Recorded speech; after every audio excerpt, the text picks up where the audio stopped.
I thought I was the one keeping secrets. But it turns out, my husband had been silently watching everything unravel, and he never said a word. Hey everyone, I'm sitting here, completely torn, caught between the weight of what I'm about to do and the crushing reality of who it's going to hurt. I know there's someone good, someone who's done nothing to deserve what's coming in the next half hour, who's about to have their entire world shaken, and I'm the one holding the hammer. I can't stop staring at this giant, beautifully framed photograph of me and Dave from our wedding day. It hangs just above the fireplace like some kind of monument to everything we built together, 28 years of marriage, most of them genuinely happy. But as I look at it now, my eyes stay dry. The tears, they already came and went, cried out during the countless hours I spent agonizing over whether or not I could go through with this. And now, I've decided I have to. But even with that choice made, every cell in my body still wants to run. My chest tightens at the thought of what Dave's face is going to look like when he hears what I have to say. He'll be shattered, there's just no way around it. Sitting next to me on the couch, John gently squeezes my hand, and that small gesture gives me a momentary surge of bravery. I glance at him and offer a faint, grateful smile. Over the last 15 months of our secret relationship, I found myself falling in love with him in ways I never anticipated. Every ounce of affection and tenderness I've poured into John came straight from the well that once belonged entirely to Dave. It was the moment when being intimate with Dave felt like a betrayal to John that I knew this day was coming. That feeling, that pull toward someone else, was the first crack that started unraveling everything. And ever since then, I've been silently preparing for this talk. I'm not eager to have it, not at all. But I can already sense the relief waiting for me on the other side of it.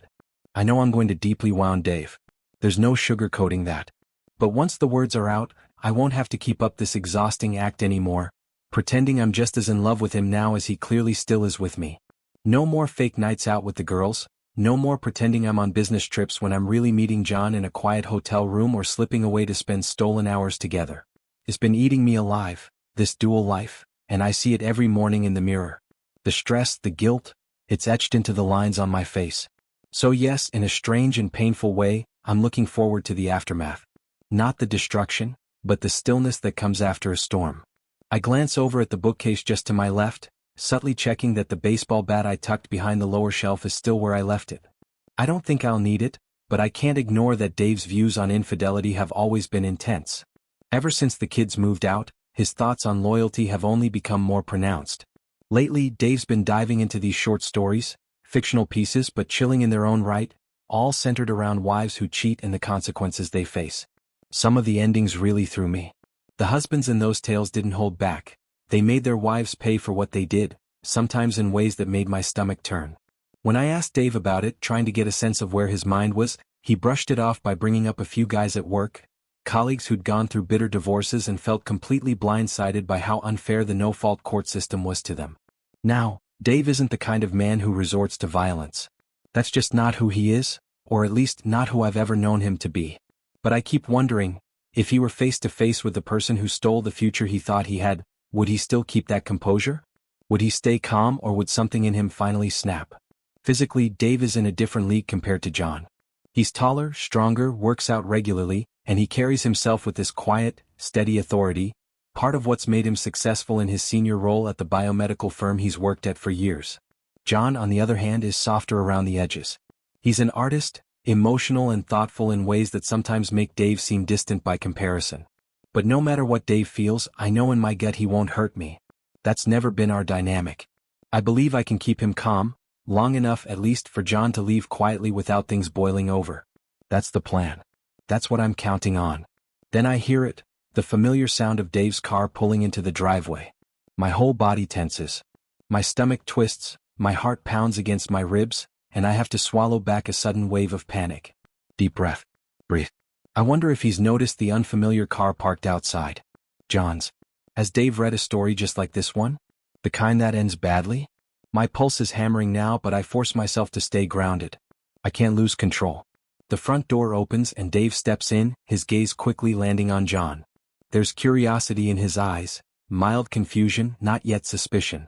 I stay where I am on the couch, intentionally avoiding the usual routine. No kiss hello, no warm smile. Not in front of John. Dave picks up on the shift instantly. He pauses, then steps forward and, with a neutral expression, extends his hand. Hi, I'm Dave, he says. John hesitates but then stands and takes it. Their handshake is brief, tense. As Dave turns away, I notice him subtly wiping his palm on his jeans, a tiny habit I've seen countless times before when he's uncomfortable. John quietly sinks back onto the couch, trying to stay small in the space. Dave heads to the kitchen, grabs a beer from the fridge, and returns to the living room. He plops down into the armchair across from us, cracks open the can, takes a long sip, and sets it down next to the water glasses on the coffee table. The air is thick, tight, brittle, like it could snap with one wrong word. My nerves are fraying at the edges, stretched too thin. I can't look Dave in the eye. Not yet. Instead, my gaze slips to the clothes he's wearing, just a t-shirt and casual pants. I can't help but wonder, when did he start coming home dressed like this? So laid back, so unlike the crisp, business professional man I first married. Was it gradual? Or did I just stop noticing? I push away the pointless thoughts about his clothes. None of that matters right now. What's about to happen is the moment I've dreaded for months, maybe even years. I'm standing at the edge of a cliff, and when I speak, I'll be shattering the heart of a truly good man. A man who's been nothing short of a pillar in this community, an incredible father, a loyal provider, and by all accounts, nearly the perfect husband. He was my first great love, but as painful as it is to admit, he isn't my last. I gather myself and finally say it, Dave, we need to talk. His expression doesn't shift. It's the one I expected, blank, unreadable. That calm exterior he always wears when things get tense. He's always been better than me under pressure, able to detach, to assess everything like a puzzle needing a solution. I thought I was prepared for every scenario, every reaction he might have. But as soon as I open my mouth, the nerves betray me. My voice trembles as I begin, I want you to know you haven't done anything wrong. The words feel so inadequate. I clear my throat, trying to steady myself, but I still can't bring myself to look him in the eyes. Not yet. For all the years we've been together, I continue, so many of my friends have told me how lucky I am. How lucky we are. They envied our marriage, Dave. And they were right too. Because the truth is, Dave has been an exceptional husband. That needs to be said out loud. I let out a small, awkward laugh, an attempt to soften the blow I know is coming, but Dave doesn't return it. His face stays stone still. Trying to ease into it, I admit something else. I didn't even feel like I could talk to many of my friends about this. I knew they'd judge me. Maybe even hate me. Not for the choice, but for the pain I'm about to cause you. My eyes drift past him, focusing somewhere beyond his shoulder, afraid of what I'll see in his face. But even in my periphery I catch it. His expression hasn't changed at all. He's motionless like a sculpture. Then his lips part and in the quietest, most even tone he asks, "Are you going to hurt me?" Those 6 words land heavier than anything I'd prepared for. They hit somewhere deep, shaking something loose in me. I finally look at him, truly look. His eyes are sharp, fixed on me, like he's examining something under glass, something he can't quite understand yet. I can't hold the stare. It's too much. I look away, feeling a wave of shame wash over me.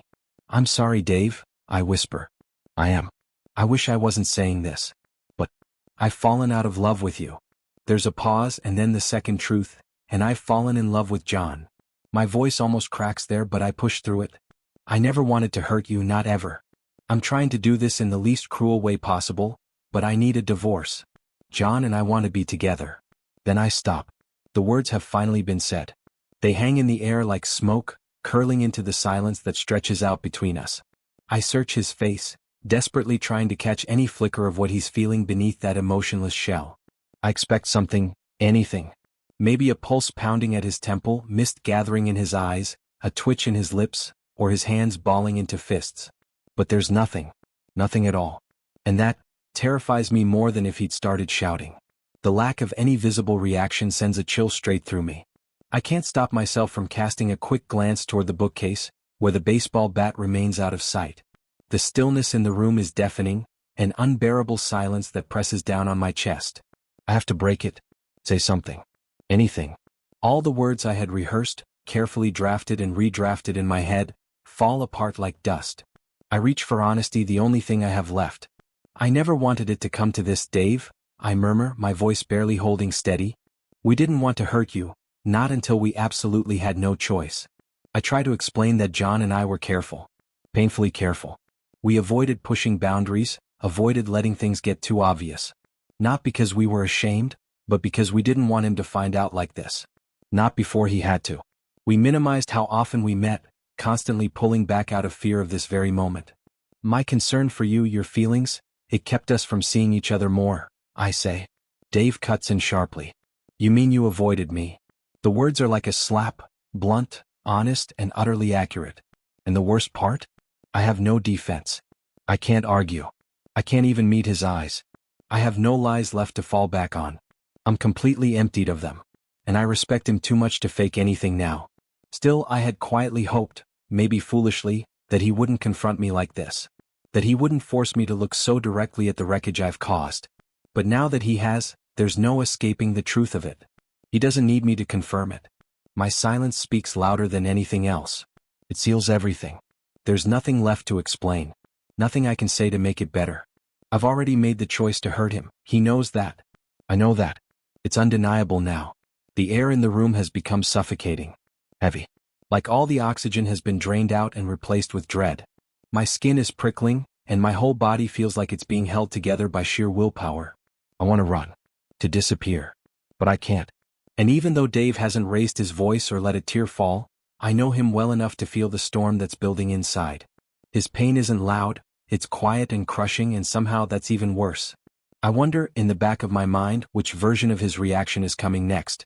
I imagine several possible outcomes, but none of them felt this devastating. I know, whatever comes, it will be awful. Something's got to give. Something has to break before I can even think about building a new life with John. And then, after what feels like a lifetime of silence, Dave finally speaks. Okay, Chelsea. It's all he says. And the way he says it, it's calm. Controlled. But I know that word doesn't mean what it looks like on the surface. It slips out before I can stop myself. Okay? What do you mean by that? I assume, naturally, that Dave must be asking for a divorce. Maybe to mirror my own betrayal, maybe to find his own second chance. But his tone remains strangely calm, his face unreadable, not a flicker of the turmoil I expected. Just that same measured patience and neutral gaze. I lean back into the couch, too stunned to respond. This isn't how I thought it would go. Of all the reactions I imagined, yelling, heartbreak, tears, disbelief, this wasn't one of them. His calmness hits me like a punch I never saw coming. It feels oddly cruel, like I'm not even worth reacting to. No questions. No accusations. No shouting or sorrow. After nearly 3 decades of marriage, Dave isn't going to spend even 5 minutes asking why? Or when? Or how long? It's as though he's already made peace with losing me. As if the years we shared have been boxed up and shelved in the back of his mind. And that realization cuts deeper than any harsh word ever could. I've spent months suffocating under the weight of this affair, so many nights lying awake, dreading this exact moment, fearing the destruction it would bring. And now that it's here, I feel like I've been casually dismissed in under 10 minutes, like I was never as important as I believed. I know I have to speak up. I need to say something, anything, to bridge this widening gap. But I have to tread carefully. I can't afford to push him too far. I don't want to lose John, not now, but I also don't want to walk away from this conversation with nothing but silence between us.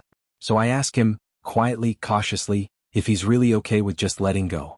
After everything we've been through, after all the years together, he's ready to walk away without even a fight? Dave looks at me then, not with anger but with that same unsettling composure. You've already left, Chelsea, he says softly. Emotionally, you checked out a long time ago. What's the point in holding on if you've already moved on? He tells me he'd rather part ways with dignity, while we can still look back on our life together and remember it kindly, without letting it rot in bitterness. It's an answer. Not the one I wanted. But it's an answer. Before I can ask him anything else, he continues, almost as if he knows what's coming next. I assume you brought papers for me to sign? I blinked, caught off guard. Because, yes, I do have the divorce petition. It's already signed and notarized. But it's still sitting in John's car. We hadn't expected things to go this far tonight. Honestly, we were bracing for yelling, maybe tears. We thought the papers would come later. Before I can get up to go fetch them, John quietly stands and walks out, slipping away without a word. I watch him leave, sensing the strain has gotten to him too. Even he didn't anticipate this kind of silence. The room falls still again, and in the thick quiet that follows, I finally speak. I'm sorry, Dave. I truly am. I never meant for it to happen like this. I hate that I've caused you pain. He rises slowly, his face still steady. My eyes instinctively dart toward the bookshelf, where the bat remains untouched. But Dave doesn't even glance at it. He looks at me then directly. And in that moment, his voice carries more weight than it ever has before. If you were really sorry, he says, you wouldn't have done it in the first place. If you were truly sorry, you wouldn't have done it, Dave repeats, his voice flat but final. Then he turns and walks into the kitchen, leaving me sitting there in the silence he's just slammed between us. I hear the fridge open, the familiar hiss of another beer being cracked. The conversation, at least for him, is over. When he returns to the living room, John has just stepped back inside, holding the manila envelope in both hands, low at his waist like he's unsure whether to offer it or hide it. In an instant, Dave takes 2 brisk steps toward him, sudden and sharp. My heart seizes.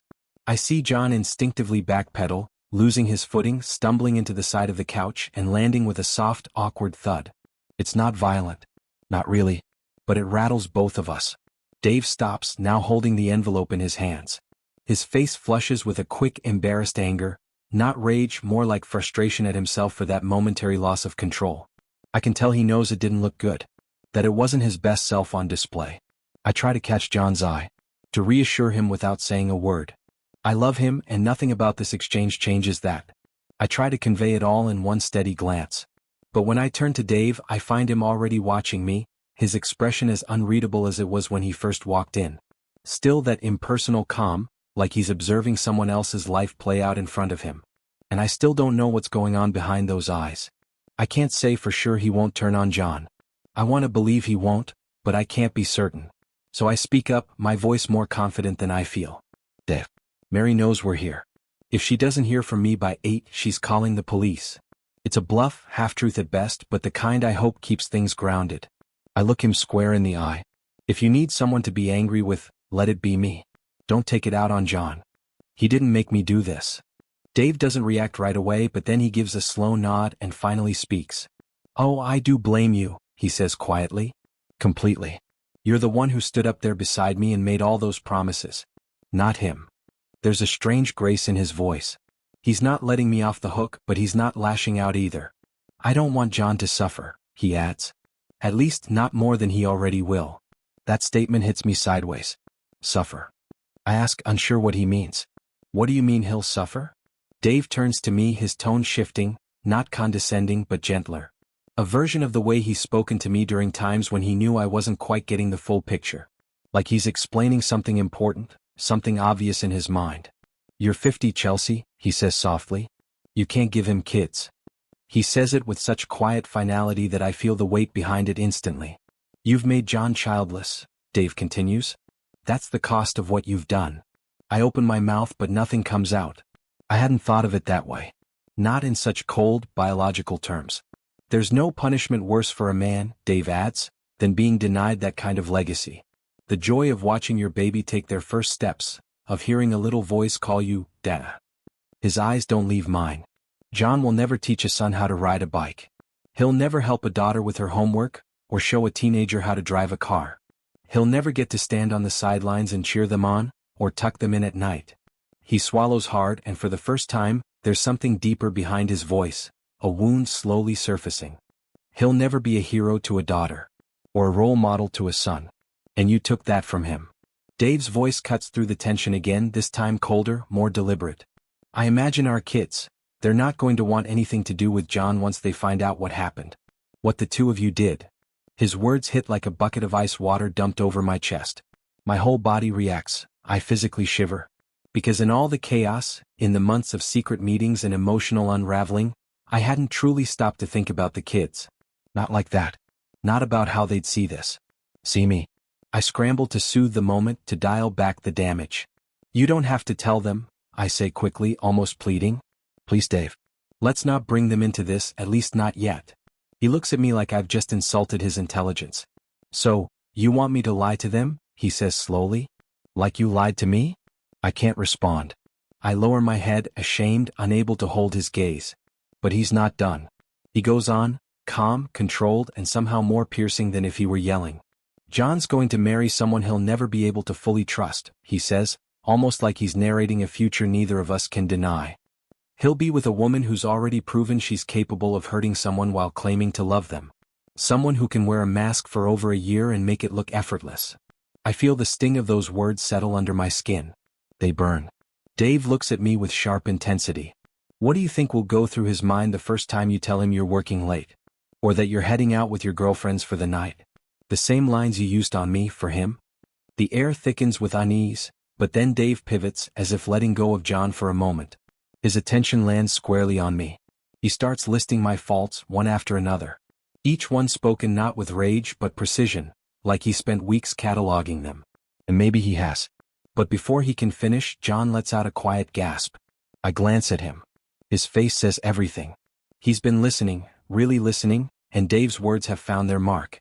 The look in John's eyes is one of dawning uncertainty, as if parts of his foundation are cracking beneath him. That's when I know, I need to get him out of here. No. Dave shrugs casually like he's just offered an opinion, nothing more. But I'm crumbling. I sink back into the couch, stunned, offended, and completely thrown off balance. Is this what he really thinks of me? Has he harbored these judgments silently year after year? The shift inside me is sudden and fiery. After everything I did to protect him from this moment, to shield him from the ugliness, I now feel this wild, irrational urge to hurt him back. To punish him for not reacting the way I expected. For not clinging. For letting me go so easily. The next words out of his mouth cut deeper than I thought possible. You'll get half, he says, referring to our retirement. Split down the middle, but only based on what it's worth as of the date we separate. He pauses. Which means you won't see a penny until I retire. 17 years from now. He begins flipping through the documents in the envelope, falling silent as he reads. And I sit there, staring at nothing, questioning everything. For months I thought love was enough. That what John and I had could weather anything. But now I'm wondering whether the love we found will survive the very real, very sharp truth that our future might not be as financially secure as we imagined. I promised John we'd be okay. That we'd figure things out. That once this was done, once the hardest part was behind us, we could start building something clean, honest, free. But Dave's voice lingers in my head like a bitter echo, especially the part where he joked about the difference between an artist and a pizza. The punchline wasn't subtle. John, my living, breathing partner in this upheaval, had become Dave's personal example in a cruel metaphor. And still it stings. Dave continues without emotion, suggesting that he could gather my remaining belongings and drop them off at John's place sometime next weekend. He mentions, almost offhandedly, that he plans to change the locks in 2 days, which means there's really no point in me coming back. If I forget something, I can email him. That's the plan. His detachment is surgical. He tells me I can take any of the framed photos from the walls, except for the ones of the kids. Those, he says, will divide separately. Fairly. He adds that he wants no lingering trace of me left behind. No reminders. All except one. He pauses and with the faintest edge to his voice adds, except for the photo from the cruise. Last summer. That one, he says, stays. I freeze, caught off guard by the specificity. That picture? I remember it clearly. The two of us, smiling in golden light, the ocean behind us. I can't help but wonder why he wants that one. Why he singled it out. What does that image mean to him, now, of all times? He moves on before I can ask. 42 Belmont, he starts to say, referring to John's old address, but then quickly corrects himself. No. Right. He moved to 58 Gvilia a few months back. I blink. The breath catches in my chest. That address change happened 4 months ago. John never told anyone. We were cautious, deliberate, secretive. And yet, Dave knew. He's known. For 4 whole months.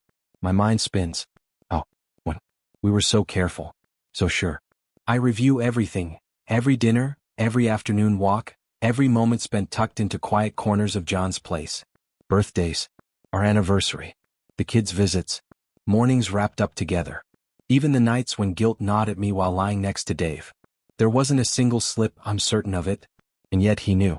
I stare at Dave and for the first time, it truly hits me, I don't know this man. This man I shared 28 years with is, in this moment, a complete stranger. I've been walking around thinking I was the one in control. That I was the careful one. The secret keeper. The actress. But he outplayed me. Quietly, effortlessly. He knew and he said nothing. Oh, how could he keep that knowledge locked away so cleanly? So perfectly? And more than that, if he really loved me, how could he have looked at me every day knowing what I was doing and still pretended everything was fine? But then, the question turns itself around and stares me in the face like a mirror. If I had really loved him, could I have done what I did? My stomach churns. I don't want to sit with that question. I don't want to explore the ugly answer forming behind it. Because the truth is, There were moments. Moments when Dave touched me, kissed me, held me close, and I felt the tension, the ache, the internal war. Times when my body responded, even as my heart pulled in another direction. When guilt and desire crashed together and I let myself get lost in the confusion of it. I hated myself for it. But I did it anyway. And now the shame clings to my skin like sweat, and I can't tell if I'm furious at Dave for being so composed, or at myself for not seeing it sooner. There were nights when I had to physically stop myself from jumping out of bed the moment it was over, driven by an urgent need to wash it all off. To scrub away the act, the guilt, the betrayal clinging to my skin like sweat. But instead I'd lie there, silent, unmoving, while Dave drifted peacefully into sleep beside me. I never slept on those nights. Not really. I'd lie wide awake, staring at the ceiling, drowning in apology, an apology meant for both men. I had deceived them both. Lied to one. Betrayed the other. And somehow I belonged nowhere between them. I remember so many nights like that. Scenes that played out the same way again and again. My heart pounding, not with excitement or affection, but from sheer panic. The fear of getting caught. The shame. The spinning worry of keeping all the lies straight. And now, I look at Dave and I feel this unbearable tightness in my chest. He's not crying. He's not raging. But I am. I'm the one fighting back tears. I'm the one nauseous with a fury I don't even know where to direct. At him, at myself, at John, at this whole collapsing mess. There's a sour taste building in my throat, so I reach for the nearest thing. A half glass of Chardonnay. I hope it'll calm the burn, rinse out the bitterness. But the moment it touches my tongue, it just tastes wrong, metallic, stale. Without a word, Dave steps forward and takes the glass from my hand. In the other, he's already holding what's left of John's wine. Then, just like that, he turns his back to me and walks toward the kitchen. His kitchen now, and calls over his shoulder with casual authority, "Better get moving. John's waiting." It's such a simple statement. But it's a boundary line. A shift. I don't reply. I just watch his figure disappear through the doorway. The next moment flashes forward like a cut to a different life entirely. I'm sitting in the waiting area, flicking through a stack of outdated magazines, choosing one at random and barely absorbing a word. I'm halfway through an article I don't care about, waiting to be called, when I hear it. "Mrs. Smith?" At first I don't move. It takes them saying it again, "Mrs. Smith?" before I realize they mean me. Even after 4 years, I'm still not used to it. Not used to being called Mrs. Smith instead of Mrs. Brown. There's always a delay, a small flicker of identity confusion, like I'm slipping on shoes that almost fit. I rise from the chair, sling my bag over my shoulder, and walk down the narrow corridor toward the consultation room. The doctor greets me with a pleasant nod. "Hello, Mrs. Smith. What brings you in today?" I sit down, smooth my skirt, and take a breath. "I'm here to talk about the procedure," I say. "It's not surgery. Nothing that requires a hospital stay. This doctor in this small clinic could take care of it right here. That's part of the appeal, quiet, clinical, over in a few hours. Unlike the non-chemical option I've been pushing John to consider. A permanent solution. Tying my tubes was never something I wanted. I'd said that more than once, during those increasingly tense conversations we'd had about children. About the future. I remembered him saying once that he'd had the mumps as a child. It had stayed with me. It's why I finally asked him to have his fertility tested, to check his sperm count. Just to know. Because if children were off the table from the beginning, then all of this, all the risk and fallout, might have been for a future that never even had a chance to begin with. I kept telling myself I could still pull out some kind of win in this quiet standoff between me and John. Maybe not the romantic, sweeping victory we once imagined, but a quiet, practical one. If John's fertility test came back showing a low sperm count, I figured I could stop taking birth control altogether. It would be symbolic, in a way, my body finally at peace, no longer burdened with precautions for a future that wasn't going to arrive. Honestly, a big part of it was physical. I liked the convenience of not dealing with periods. The monthly bleeds, the cramps, the mess, it was all a hassle I didn't miss. So, when the question came up about renewing my implant, I decided, yes, let's go ahead with it. Just for now. It wouldn't be forever.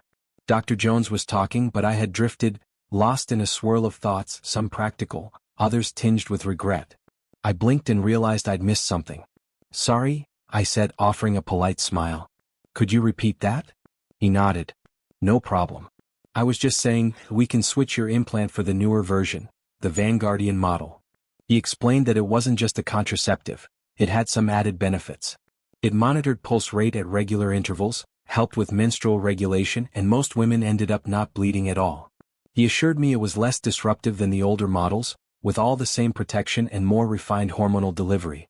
Okay, I agreed. Sounds good. Dr. Jones turned to his monitor and clicked on one of the icons on his desktop. That's when he paused. Oh, he murmured, rubbing the back of his neck. That's odd. His tone caught my attention. I leaned forward slightly, trying to read his expression, and the screen behind him. What is it? I asked. Still staring at the monitor, he asked without looking up. How long did you say you've had your implant in? 5 years, I said. Why? He glanced at me, then back at the screen. That's the thing? I don't see how that's possible. My heart skipped. What do you mean? He began clicking around the file.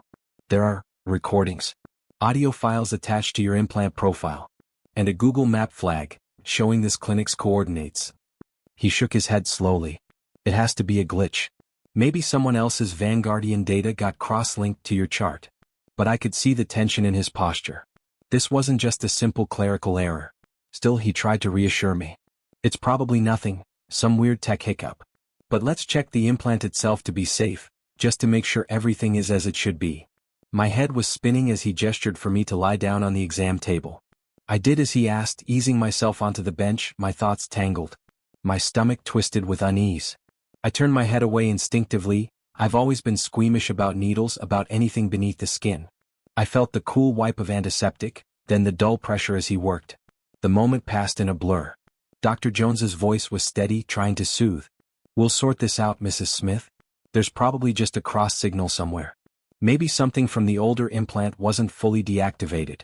Or who knows, you might have been part of a test group back when the system was still new.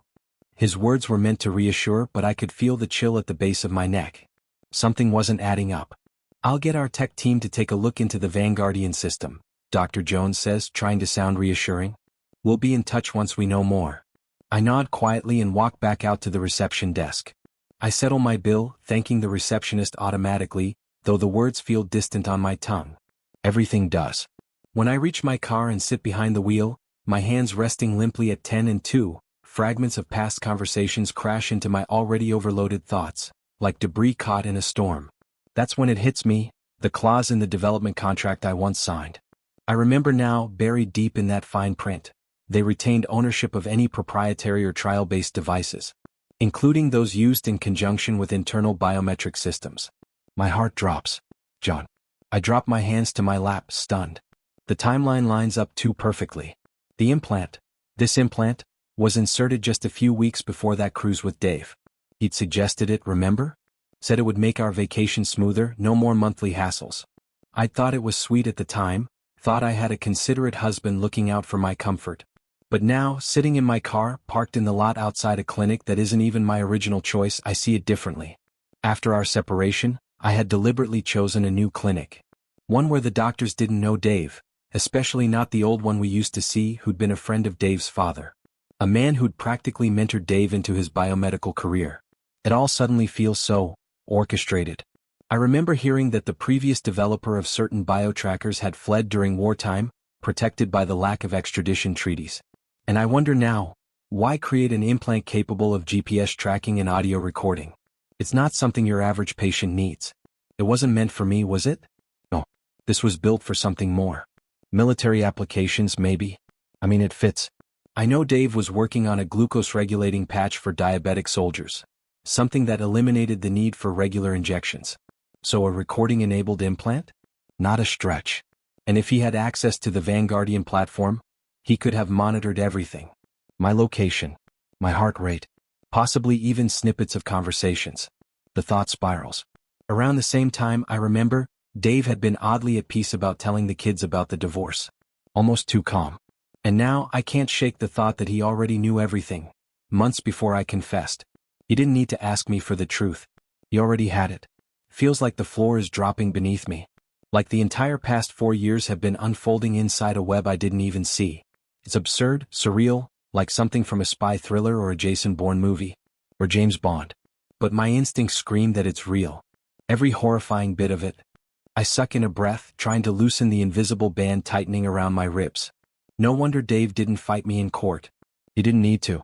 The revenge had already been served, quietly, strategically, and in a way that I couldn't challenge. Dr. Black, the implant's original lead researcher, is long gone. Untouchable. Dave? He's doing just fine. The kids love visiting him at his beachfront villa, something I hear about occasionally in passing, though we hardly speak these days. Before I know it, I'm pulling into the driveway of the modest little cottage I now share with John. The place looks even more worn down today. I can't even remember the drive home. My mind was too fogged, too crowded. I just pray I didn't run any red lights along the way. The last thing I need after everything else is a traffic ticket. Moving on autopilot, I unlock the front door and step inside. John's in the living room, seated on the couch. His eyes meet mine and there's a heaviness there. "Chelsea," he says gently. "We need to talk." It's only then that I notice he's holding someone's hand. A girl. A stranger. Young, maybe in her 20s, with long dark hair and a wide, uncertain expression. My stomach knots before my mind can catch up.